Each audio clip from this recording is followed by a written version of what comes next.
ओम श्री गणेशाय नमः। जय श्री कृष्ण। 5वां अध्याय। उसके उपरांत अर्जुन ने पूछा, हे कृष्ण, आप कर्मों के संन्यास की और फिर निष्काम कर्मयोग की प्रशंसा करते हैं, इसलिए इन दोनों में एक जो निश्चय किया हुआ कल्याणकारक होवे उसको मेरे लिए कहिए। इस प्रकार अर्जुन के पूछने पर श्री कृष्ण महाराज बोले, हे अर्जुन, कर्मों का संन्यास अर्थात मन, इंद्रियों और शरीर द्वारा होने वाले संपूर्ण कर्मों में कर्तापन का त्याग और निष्काम कर्मयोग अर्थात समत्व बुद्धि से भगवत अर्थ कर्मों का करना, ये दोनों ही परम कल्याण के करने वाले हैं। परंतु उन दोनों में भी कर्मों के संन्यास से निष्काम कर्म योग साधन में सुगम होने से श्रेष्ठ है। इसलिए हे अर्जुन, जो पुरुष न किसी से द्वेष करता है और न किसी की आकांक्षा करता है, वह निष्काम कर्म योगी सदा सन्यासी ही समझने योग्य है, क्योंकि राग द्वेष आदि द्वंद्वों से रहित हुआ पुरुष सुख पूर्वक संसार रूप बंधन से मुक्त हो जाता है। हे अर्जुन, ऊपर कहे हुए सन्यास और निष्काम कर्म योग को मूर्ख लोग अलग अलग फल वाले कहते हैं, न कि पंडित जन, क्योंकि दोनों में से एक में भी अच्छी प्रकार स्थित हुआ पुरुष दोनों के फलस्वरूप परमात्मा को प्राप्त होता है। ज्ञान योगियों द्वारा जो परम धाम प्राप्त किया जाता है, निष्काम कर्म योगियों द्वारा भी वह प्राप्त किया जाता है। इसलिए जो पुरुष ज्ञान योग और निष्काम कर्म योग को फल रूप से देखता है, वही यथार्थ देखता है। परंतु हे अर्जुन, निष्काम कर्म योग के बिना संन्यास अर्थात मन, इंद्रियों और शरीर द्वारा होने वाले संपूर्ण कर्मों में कर्तापन का त्याग प्राप्त होना कठिन है, और भगवत स्वरूप को मनन करने वाला निष्काम कर्मयोगी परम ब्रह्म परमात्मा को शीघ्र ही प्राप्त हो जाता है। वश में किया हुआ है शरीर जिसके, ऐसा जितेंद्रिय और विशुद्ध अंतःकरण वाला एवं संपूर्ण प्राणियों के आत्म रूप परमात्मा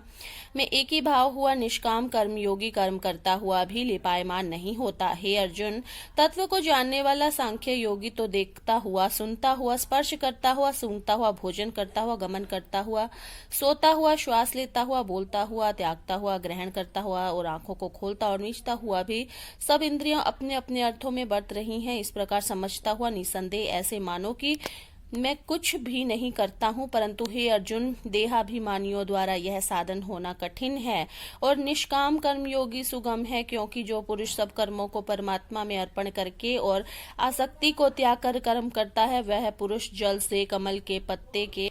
सदृश्य पाप से लिपायमान नहीं होता। इसलिए निष्काम कर्मयोगी ममत्व बुद्धि रहित केवल इंद्रिय, मन, बुद्धि और शरीर द्वारा भी आसक्ति को त्याग कर अंतःकरण की शुद्धि के लिए कर्म करते हैं। इसी से निष्काम कर्मयोगी कर्मों के फल को परमेश्वर के अर्पण करके भगवत प्राप्ति रूप शांति को प्राप्त होता है, और सकामी पुरुष फल में आसक्त हुआ कामना के द्वारा बंधता है। इसलिए निष्काम कर्मयोग उत्तम है। हे अर्जुन, वश में है अंतःकरण जिसके, ऐसा सांख्य योग का आचरण करने वाला पुरुष तो निसंदेह न करता हुआ और न करवाता हुआ 9 द्वारों वाले शरीर रूप घर में सब कर्मों को मन से त्याग कर अर्थात इंद्रियों के अर्थों में बरतती हैं, ऐसे मानता हुआ आनंद पूर्वक सच्चिदानंद परमात्मा के स्वरूप में स्थित रहता है। परमेश्वर भी भूत प्राणियों के न कर्तापन को और न कर्मों को तथा न कर्मों के फल के संयोग को वास्तव में रचता है, किंतु परमात्मा के सकाश से प्रकृति ही बरतती है, अर्थात गुण ही गुणों में बरत रहे हैं। सर्वव्यापी परमात्मा न किसी को पाप कर्म को और न किसी के शुभ कर्म को भी ग्रहण करता है, किंतु माया के द्वारा ज्ञान ढका हुआ है, इससे सब जीव मोहित हो रहे हैं। परंतु जिनका वह अंतःकरण का अज्ञान आत्मज्ञान द्वारा नाश हो गया है, वह ज्ञान सूर्य के सदृश्य उस सच्चिदानंद घन परमात्मा को प्रकाशता है, अर्थात परमात्मा के स्वरूप को साक्षात करता है। हे अर्जुन, तद्रूप है बुद्धि जिसकी और तद्रूप है मन जिनका, और सच्चिदानंद घन परमात्मा में ही निरंतर एक ही भाव से स्थिति जिनकी, ऐसे तत्परायण पुरुष ज्ञान के द्वारा पाप रहित और अपुनर्वृत्ति को अर्थात परम गति को प्राप्त होते हैं। ऐसे वे ज्ञानीजन विद्या और विनय युक्त ब्राह्मण में तथा गो, हाथी, कुत्ते और चांडालों में भी संभाव से देखने वाले हुई होते हैं। इसलिए जिनका मन समत्व भाव में स्थित है, उनके द्वारा इस जीवित अवस्था में ही संपूर्ण संसार जीत लिया गया है, अर्थात वे जीते हुए ही संसार से मुक्त हैं, क्योंकि सच्चिदानंद घन परमात्मा निर्दोष और सम है। इससे वे सच्चिदानंद घन परमात्मा में ही स्थित हैं। जो पुरुष प्रिय को अर्थात जिनको लोग प्रिय समझते हैं उनको प्राप्त होकर हर्षित नहीं हो, और अप्रिय को अर्थात जिनको लोग अप्रिय समझते हैं उनको प्राप्त होकर उद्वेगवान न हो। ऐसा स्थिर बुद्धि, संशय रहित ब्रह्मवेता पुरुष सच्चिदानंद घन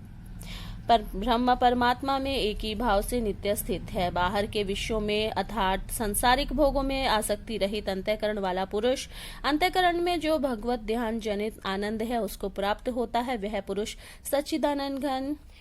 परब्रह्म परमात्मा रूप योग में एक ही भाव से स्थित हुआ और अक्षय आनंद को अनुभव करता है, जो यह इंद्रिय और विषयों के संयोग से उत्पन्न होने वाले सब भोग हैं। वे यद्यपि विषयी पुरुषों को सुख रूप भासते हैं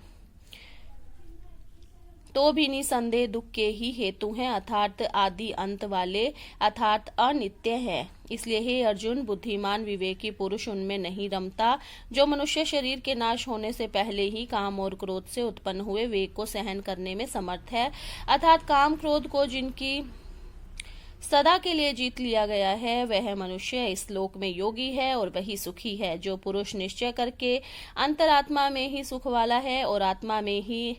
आराम वाला है तथा जो आत्मा में ही ज्ञान वाला है, ऐसा वह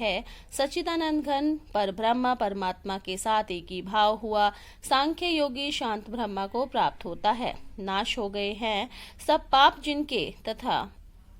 ज्ञान करके निवृत्त हो गया संशय जिनका, और संपूर्ण भूत प्राणियों के हित में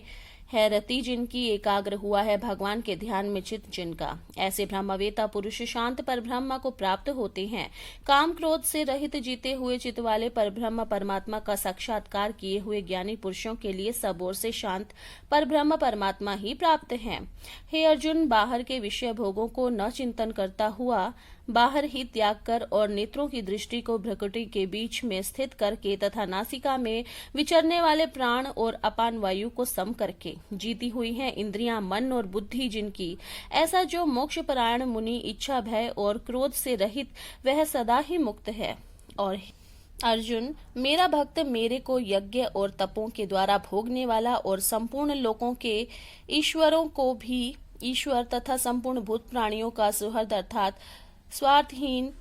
स्वार्थ रहित प्रेमी ऐसा तत्व से जानकर शांति को प्राप्त होता है और सच्चिदानंद घन परिपूर्ण शांत ब्रह्मा के सिवा उसकी दृष्टि में और कुछ भी नहीं रहता, केवल वासुदेव ही वासुदेव रह जाता है।